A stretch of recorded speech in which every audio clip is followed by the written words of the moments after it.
I love reading. Every chance I get, I take a nice book and it helps me relax. It takes me off to another land.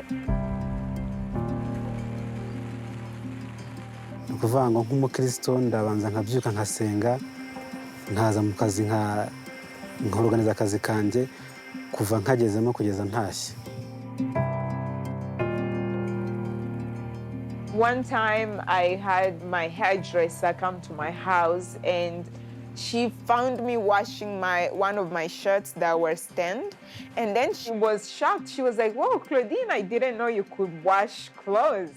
I just assumed that because you have an amputation, you couldn't do anything else. And I was like, I'm missing my leg, not my hands. A person missing 2 legs can even do this, and not just me. I am a former soldier. I was a captain in the British Army. I was deployed on combat operations to Afghanistan in 2010, 2011, and unfortunately I ended up standing on a bomb which had been hidden in the ground, which resulted in the loss of my feet and ankles and my knees as well.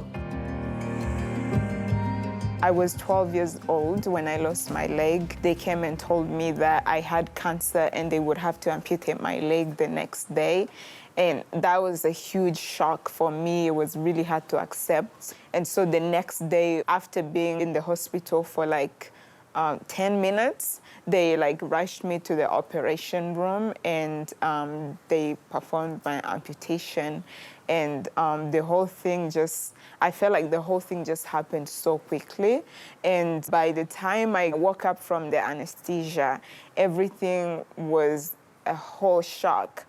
Yes, I was prepared for the amputation the day before, but when the day actually arrived and I realized that my leg was not there anymore, I was like, oh my goodness. It was just really hard for me to accept, and I really realized that nothing could have prepared me for that day.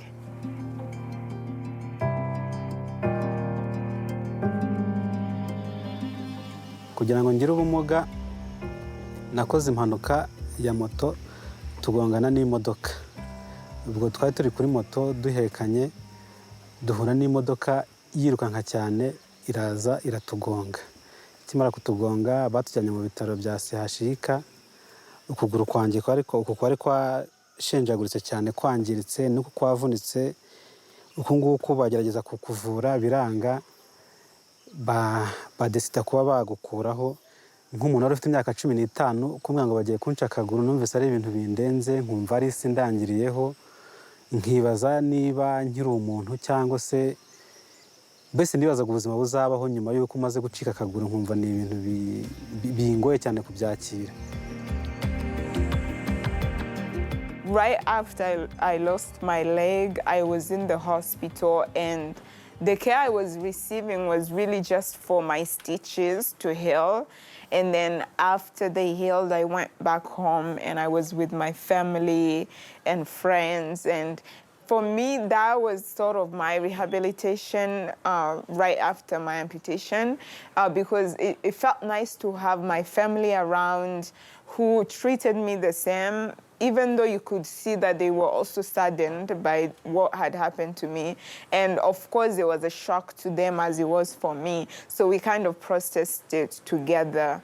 But I was still depressed because I felt like everything had changed and I wasn't the same 2-legged person that I was before. When I stood on the bomb, I was unfortunately conscious throughout the entire experience. So I remember sitting up and seeing that my legs had been torn to pieces right in front of me. And my first reaction was just one of shock. That difference between 1 second everything is fine and the next second your entire life is completely turned upside down was hard to deal with. But thankfully for me, I was surrounded by very highly trained soldiers who provided first aid, stopped me from bleeding out and called for a medical evacuation back to a hospital in the UK. And I was in intensive care for a week before being moved onto the main ward. And those first few weeks were really quite tough. But I was very fortunate during that time in hospital to share a ward with several other soldiers who'd been injured at similar times to me. And all of us were in very similar conditions. And that was something which I found incredibly uplifting, because there was this shared experience of trauma, but also a shared understanding of how we could move forwards together. Kuvuga ngo ni ukungorora bitewe n'uko namaze igihe kirekire ukuguru kumanitse kunguko gusa nkaho kwakize kwari kwarirambuye kutabasha kwihina. Baravuga ngo ibyo birahagije, ibindi bizajya bigenda biza. N'umugongo ntago nabashaga kunama nka gutya bitewe n'uko hano hose hari harabaye nka kare. Ariko nyuma y'iyo physiotherapy, nyuma y'iyo kinesitherapy na massage byaje kugenda biza, hanyuma nongera gusa nkaho ngororotse nkazajya numva mbasha kuba nakora muvoma nkeya nkeya. Nyuma nza ukuguru kuza kugenda kwihina gake gake yabiza kugera muri dogere 90, maze gukira bagomba kongera gukoresha proteze, mbana kongera ko nabasha kugenda ntambuka nyifashishije. My amputation at first was done in Rwanda, and I don't think my surgeon knew about prosthetic limbs, because when he did my amputation, he basically did it just to remove the part that was sick, and it wasn't done in a way that could allow me to wear a prosthesis. So when I went in the US after my amputation to receive further care for cancer, and I got to the point where I needed to wear a prosthesis after my stitches had completely healed. I needed to get another amputation in order to move more skin to cover the bone, so that when I wear my prosthesis and I'm working, it's not painful. Because initially it was really painful because the bone was too close to the surface. And it's not just surgeons from Rwanda, surgeons from all over the world, mostly from developing countries, don't know about prosthetic limbs and how these prosthetic limbs can be used as rehabilitative tools for amputees. After I left the main hospital, I moved down to the military's rehabilitation program, which is based just outside of London. The military program I hold high as the gold standard for what rehabilitation should look like. And I spent the next 3 years underneath this rehabilitation program. I learned how to use a wheelchair properly, for example, before moving on to learning how to walk. I spent an awful lot of time falling over, so I became very good at falling down. And it took me about 6 months just to learn how to walk down a hill. So yes, an incredibly important period. I learned how to walk, how to cook, how to clean, career employment opportunities, and then almost everyone that came through that wanted to learn how to run again were fitted with these running prosthetics so that they could go out and enjoy the joy of running. Running for me was hugely important, but before I lost my legs, running is something that I would go and do on a daily basis. And it was the thought of not being able to run again which really just sort of took me down into those dark places in those first few weeks in hospital. And it's only really when someone came to me and told me that you can get these running blades, you can learn how to run again, that I've started to feel this huge positivity again.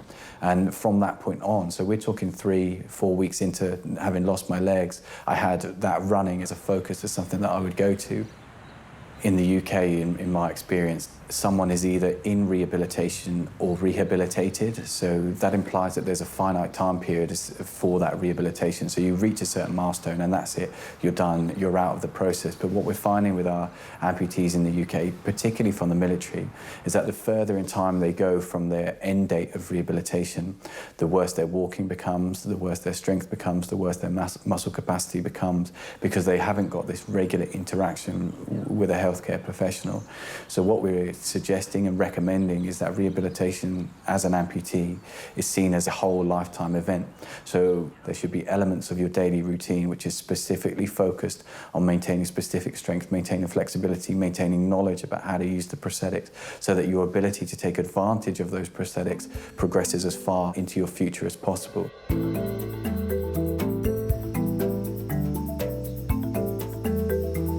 Imbogamizi nk'umuntu ufite ubumuga ntabwo zabura ni nyinshi cyane. Nk'uko izi proteze twambara ziri arikayike, hari igihe ingora kuyigiye kubera ibiremereye kuyambara, hari igihe inca ibisebe. Ubwo kunca ibisebe biba ngombwa ko njya nyikuramo nkaba nkaba namara nk'iminsi nk'ibiri ndi mu rugo ntagenda kugira ngo hahandi igisebe cyacitse habe hakongera gusa nkaho hakira neza. Ubu ni ukuvuga ngo ni nk'imiti y'ububabare ngenda nkaba nafata, cyangwa se nkaba ahacitse igisebe kaba hapfuka hakaba. Ni ukuvuga nk'uko uri kubona nkorera ahantu mu misozi hari imihanda mibi. Izo sinyabwa zose twambara ni iza kera, ibikoresho byazo ntabwo bikigezweho. Ubu ni ukuvuga kuyambara no kugendamo hano urumva hari ahantu hananiza nkaba nananirwa, hakabaho ntaho ntashobora kugenda.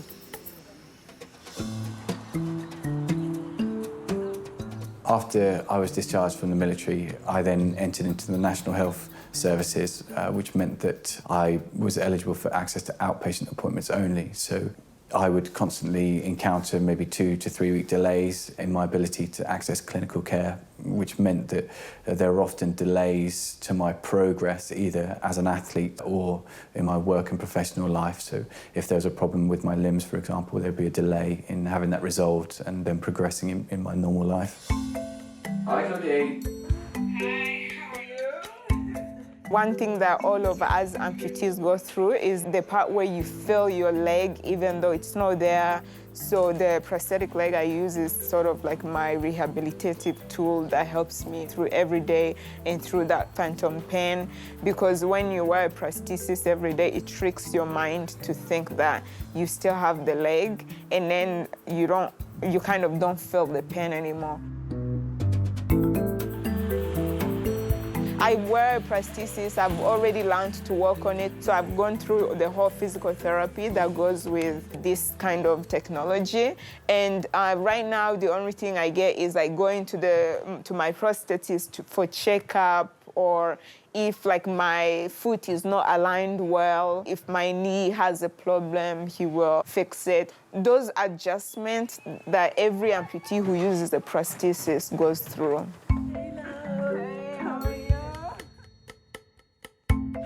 Basha ko najya gukora reparation bakaba bayinkorera ikongera kuba yagenda. Hari nk'ibirenge bishobora gusaza, nk'ivi nk'hano mu ivi hashobora kuba hagira ikibazo, cyangwa se ikaba yakwangirika mo imbere. Ibyo byose bibaye njya kwa muganga bakaba babinkorera nkaba nabasha kongera kuba nakongera kugenda. I had some necessary surgery on my amputated legs last year, and I ended up being in a wheelchair for about 3 months, which is very different to being able to walk around on prosthetic legs. The world is not built for wheelchairs, despite any kind of rules and regulations that maybe in the UK. Life is a lot easier when you have prosthetics than when you don't. As an amputee, my continued care is entirely dependent on the funding that our National Health Service receives. I hope that my care is continuing and is guaranteed for life because I'm certainly dependent on it. Nshobora kujya gukora akazi kanjye ka buri munsi gukora muri laboratoire, mfata ibizamini mbijyana aho mbikorera, nkajyana ibisubizo by'abarwayi aho byagombye kujya. Mbese urebye iyo nambaye insimburangingo mbasha gukora akazi kenshi ntabasha gukora ntari nayibona. If there was better public awareness about what it means to be an amputee, there would be better resources for amputees. Amputation for me is something that is easily treatable if you've got the right tools, techniques and clinical processes in place. Nkatwe tuba hano mu misozi rero urumva kugenda ahantu hagoranye biba bisaba proteze igezweho ifite flexibility yoroshye kugira ngo mu kwitwara wumve ikoroheye. Ubwo urumva rero biramutse bishyize kuri mituwere n'ufite ubushobozi buke yajya abasha kuba yabigura akaba yabasha kubibona, kuko nk'ubu ngubu ibikoresho by'abantu bafite ubumuga birahenze bituma nta bushobozi abona bwo kwigura bitewe n'uko nta mituwere itabikavaringa itabyishyura. I 100% want to see amputation to be considered as a non-thing, a non-disability. No one considers anyone who wears spectacles to be disabled. And then it will become normalized, the way braces are, the way eyeglasses are. Even I think hearing aids are more normalized than prosthetics. So that's like my hope for the future, that we will reach a point where it's going to be so normal that there will be no discomfort in the room or no questioning eye in the room just because the person with the prosthesis walked in. I'm missing both of my legs. I can still run. I've climbed mountains. I can swim long distances. I take my children to school. I have a job. I drive a car. I'm yet to find something that I can't do.